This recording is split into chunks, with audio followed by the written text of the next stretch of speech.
How's it going, guys? Today we're going to go over two of the most used controllers for Rocket League, being the PlayStation 4 controller as well as the PlayStation 5 controller.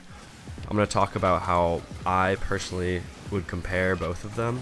I'm going to list my own pros and cons about each controller. So this should be a fun video, and I just hope that I can help you guys decide on which controller you're going to go with once your controller gives out.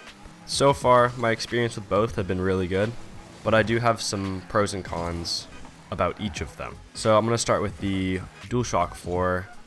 I used this controller for many years, ever since the game came out, all the way up until I got the PlayStation 5 controller about 2 months ago, I'd say. So I have a little bit of time on the PS5 controller, but I mainly have a lot of time on the Dualshock 4. So just to start off, the Dualshock 4 is a great controller. Personally, I never noticed this until I picked up a PlayStation 5 controller, but now when I go back to the DualShock 4, it feels just a lot smaller, which for some people, if you have smaller hands, that's perfect, but I have medium to larger hands, so for me it's just a tad bit smaller. I feel like I have to adjust how I hold the controller just to be able to do what I want to do. But other than that, the PlayStation 4 controller has been very good, so that's just a personal con for me. Now, in comparison to the PS5 controller, holding the PS5 controller, it just feels better in the hands. Someone told me this, it feels like it's a PlayStation 4 controller that's 2 or 3 months pregnant, which I thought was pretty funny. It's definitely for someone with bigger hands. If the PlayStation 4 controller feels like it fits your hand perfectly, I wouldn't move up, but at least hold one if your friend has one just to see if you like it or not. But yeah, just holding it in your hand, the PlayStation 5 controller feels, the ergonomics on it just feel correct.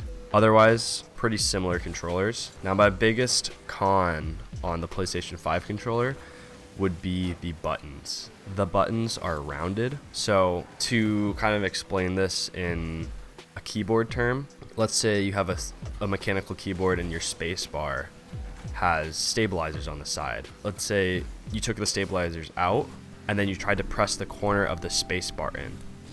And you could see that without the stabilizer, you could almost push it in all the way without having it actuate the button. That's an exaggerated example, but I feel like when I'm fat fingering, sometimes I miss the X button just because of the way the buttons are shaped. Now, compared to a PlayStation 4 controller, the buttons are pretty flat, which I like because I feel like no matter where I click on the PlayStation 4 button, it's gonna actuate. So that is my biggest complaint about the controller. I just sometimes miss my X, which can be very crucial. So if I could make a perfect controller, it would be the PlayStation 5 controller with the PS4 buttons. And I'm only talking about the triangle, circle, X, square buttons. Everything else feels good on it. Now focusing on the R2, L2, L1, R1, I actually really like the PlayStation 5 ones. The buttons are bigger, which just feel nicer.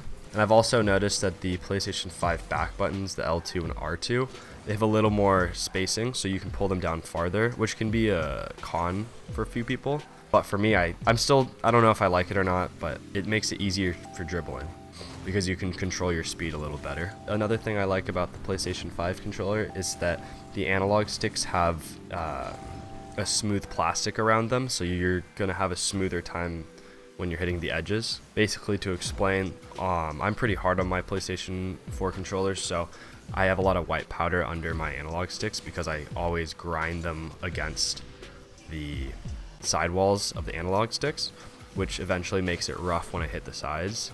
But for the PlayStation 5 controller, it's going to take a lot more time to have that develop. I remember back in the PlayStation 3 days, controllers, I almost completely grinded down an analog stick because of how rough I was pushing it against the sidewall. So I go through controllers pretty fast.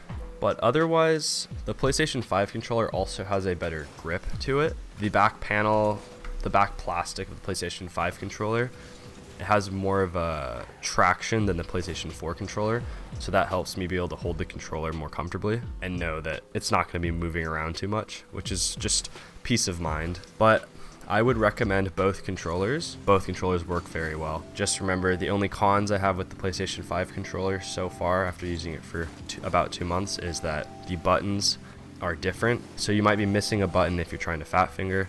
This takes a little bit to get used to, but I still see myself I like the analog sticks, how they're smooth plastic around them. I also like how the R and L buttons are bigger and how they feel. I play without vibration, so I can't really explain the rumble packs to you, but I'm sure they work just fine. The analog sticks themselves, the rubber, you have a little more grip.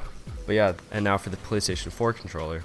For some reason, on one of my controllers, the analog stick rubber just completely fell off. I don't know if that's my error or controller error. But yeah, pros for the PlayStation 4 controller would be the flat buttons. They feel great. You know you're going to be hitting what you need to every time.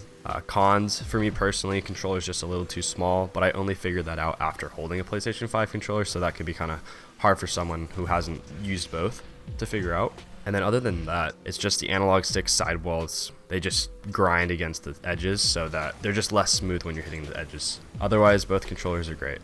You'd be happy with either one. Thanks for tuning in to my comparison video on the PlayStation 4 and PlayStation 5 controllers. Like and subscribe for more. Put in your own video ideas that you want to see from me in the comments, and if I like them, I'll do them. If you want to see my most recent video on speed flips, that'll be on your left, and feel free to click the subscribe button on the right.